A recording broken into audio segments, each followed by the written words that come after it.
Sabana. Are you ready? Kicau, kicau, kicau mania. Kicau, kicau, kicau mania. Kicau, kicau. Jika klien itu justru semakin trauma dengan cara psikolog yang kurang beretika. Baik, Assalamualaikum warahmatullahi wabarakatuh.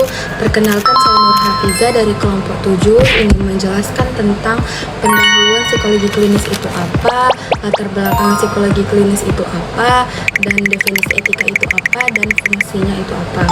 Nah, apa sih sebenarnya psikologi klinis itu? Nah, psikologi klinis itu adalah ruang aman atau tempat seseorang di mana dia boleh bercerita, dia boleh lemah, dia boleh mencari kembali keseimbangan pikiran dia itu apa, dan perasaan dengan bantuan ilmu psikologi itu sendiri. Nah, di sini psikologi klinis bekerja dengan kecemasan, depresi, trauma, stres kerja, stres akademik, ada masalah keluarga. Nah, jadi psikologi klinis ini dia bukan hanya orang yang mengalami gangguan jiwa berat, tetapi juga dia adalah cabang psikologi yang fokus pada penilaian, diagnosis, dan intervensi masalah psikologis manusia. Nah, praktis psikologi klinis ini dia bekerja di berbagai tempat seperti klinik psikologi, rumah sakit jiwa, rumah sakit umum, di sekolah, bisa di universitas, atau konseling online. Kan kita tadi ada bahas tentang etika psikologi klinis. Nah, aturan moral itu memandu hubungan klien dan psikolognya itu sendiri. Nah, kalau orang bertanya ngomongin masalah mental sama psikolog itu aman atau enggak, maka jawabannya ada di etika psikologi klinis. Nah, etika psikologi klinis ini adalah aturan moral dan norma profesional yang mengatur perilaku. Psikolog itu pasti punya kode etik. Nah, yang mana kode etik itu sendiri harus mereka ikuti. Nah, kode etik itu sendiri mengatur bagaimana mereka bisa berinteraksi sama klien itu sendiri. Nah, termasuk bagaimana menjaga kerahasiaan, profesionalisme, dan tidak sembarang ngasih saran, dan tidak sembarang juga ngasih tindakan yang bisa merugikan klien itu. Jadi walaupun sehari-hari banyak nih mendengar cerita dari orang-orang, mereka itu punya aturan nih tetap biar aman dan biar etis aja gitu dan profesional. Di Indonesia aturan ini tertuang dalam Kode Etik Tenaga Psikologi Klinis Indonesia yang diterbitkan oleh Ikatan Psikologi Klinis Indonesia. Nah, dalam kode etik ini itu ada 7 prinsip umum, diantaranya yang pertama ada nilai luhur, yang kedua ada kompetensi, yang ketiga ada integritas, yang keempat ada menghormati dan melayani dan martabat orang lain, yang kelima ada kesejahteraan psikologi klien, yang keenam ada tanggung jawab. Nah, terus nih muncul pertanyaan seperti ini, bagaimana kalau psikolog itu menyalahgunakan data klien atau data pasien? Yang kedua ada nih pertanyaan kritis seperti ini, bagaimana jika klien itu justru semakin trauma dengan cara psikolog yang kurang beretika? Nah, yang ketiga ada juga yang pertanyakan bagaimana jika rahasia klien itu dibocorkan di sosial media? Nah, maka itulah kita perlu kode etik tersebut yang jelas dan resmi. Yang pertama ada menjaga martabat profesi psikolog klinis. Nah, yang kedua ada melindungi hak privasi dan kesejahteraan psikologis klien, serta dia membangun kepercayaan masyarakat terhadap layanan psikologi. Nah, fungsi dan tujuan etika dalam psikolog klinis ini dia ada yang pertama yaitu pedoman perilaku. Nah, ini pedoman perilaku ini dia menjadi acuan bagi psikolog klinis tentang apa yang boleh dan tidak boleh dilakukan dalam praktek. Nah, yang kedua ada pencegahan kesalahan berat. Misalnya psikolog ini dia tidak boleh mengambil kasus yang di luar kompetensinya, tidak boleh mengabaikan batas profesionalnya, dan tidak boleh mengumbar kerahasiaan klien. Nah, kalau yang ketiga itu ada pelindung klien. Yang pertama, klien itu juga tahu bahwa hak dan privasi klien itu dijaga kok. Yang kedua ada proses konseling dilindungi oleh etika. Dan mereka ini punya hak untuk menyampaikan keberatan nih jika merasa ada diperlakukan secara tidak adil seperti itu. Nah, untuk tujuan etika itu sendiri, mengapa nih semua ini diatur? Yang pertama ya itu sendiri untuk melindungi klien. Tapi ada juga nih yang berpendapat bahwa etika psikologi klinis ini terlalu membatasi psikolog dalam berkarya. Nah, namun jika kita lihat dari sisi klien, justru etikalah yang menjadi pelindung yang terakhir. Nah, tanpa etika yang jelas kan profesinya bisa kehilangan kepercayaan masing-masing kan. Dengan etika, psikologi klinis ini justru menjadi profesi yang dihormatin dan dipercaya dan untuk merawat kesehatan jiwa manusia. Nah, psikologi klinis itu sendiri kalau tanpa etika itu bagaikan obat tanpa aturan pakai. Nah, psikologi klinis dengan etika adalah penawar jiwa yang terukur, terjaga, dan terpercaya. Sekian dari Selanjutnya, saya akan menjelaskan prinsip-prinsip etika dalam psikologi klinis. Prinsip etika dalam psikologi ini terdiri dari 5 prinsip utama yang menjadi pedoman dasar bagi psikolog dalam memberikan layanan kepada klien. Tujuannya agar layanan yang diberikan ini dapat dilakukan secara tepat, bertanggung jawab, dan dapat memberikan manfaat. Prinsip pertama yaitu penghormatan pada harkat dan martabat manusia. Maksud dari prinsip ini adalah psikolog itu harus selalu memperlakukan klien sebagai manusia yang punya hak dan harus selalu dihargai. Jadi, saat memberikan layanan, psikolog itu wajib menjaga serta menghormati hal-hal penting yang berkaitan dengan klien. Contohnya, menghormati privasi klien, menjaga kerahasiaan informasi, dan menghormati apapun keputusan yang diambil oleh klien ini. Psikolog juga harus selalu peka terhadap setiap kondisi kliennya, terutama pada klien yang memang memiliki keterbatasan dalam mengambil keputusan, sehingga psikolog perlu memberikan perlindungan yang sesuai agar klien ini tetap merasa aman dan tidak dirugikan. Psikolog juga perlu menghormati setiap perbedaan yang dimiliki klien, seperti perbedaan budaya, usia, identitas, gender, maupun latar belakang lainnya. Karena itu, psikolog harus selalu bersikap objektif dan netral, sehingga menghindari prasangka atau penilaian negatif terhadap klien. Prinsip kedua yaitu integritas dan sikap ilmiah.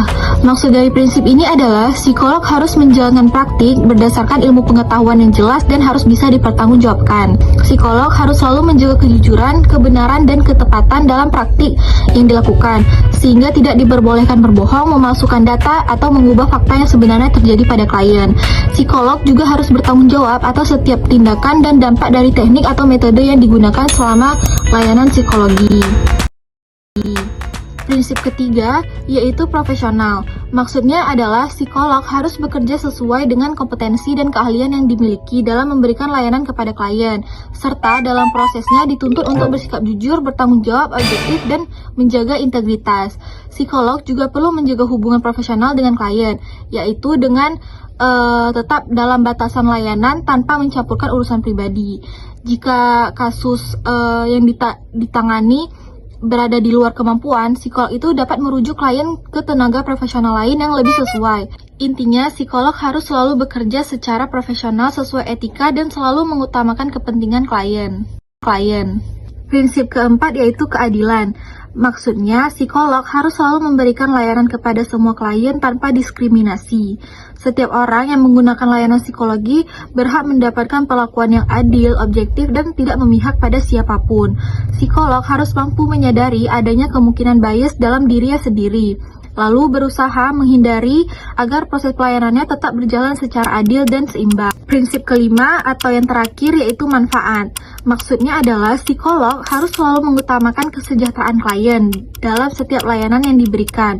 Psikolog perlu memastikan bahwa setiap tindakan yang dilakukan bisa memberikan manfaat sebesar-besarnya pada klien, sekaligus meminimalkan dampak buruk yang mungkin terjadi. Dalam mengambil keputusan, psikolog juga harus mempertimbangkan dampaknya, baik bagi klien maupun pihak lain yang terlibat. Dan juga psikolog harus menjaga sikap profesional dan tidak menyalahgunakan pengaruh atau wewenang yang dimiliki dalam proses pelayanan. Ruang lingkup pelayanan psikologi klinis di Indonesia sangatlah cukup luas, yang mencakup kegiatan pembelajaran, pelayanan, pengabdian kepada masyarakat, serta keterlibatan dalam kebijakan publik, konsultasi, advokasi, dan kerjasama dengan profesi lain. Jadi, peran psikolog klinis itu tidak hanya sebatas terapi saja, tetapi juga ikut berkontribusi dalam pengembangan masyarakat dan sistem kesehatan. Nah, bentuk pelayanan psikologi klinis. Psikologi klinis meliputi berbagai upaya, mulai dari promotif, yaitu meningkatkan kesehatan. Kedua ada preventif, yaitu di mana kita adanya pencegahan. Yang ketiga ada kuratif, yaitu pengobatan. Yang keempat ada rehabilitatif, yaitu pemulihan.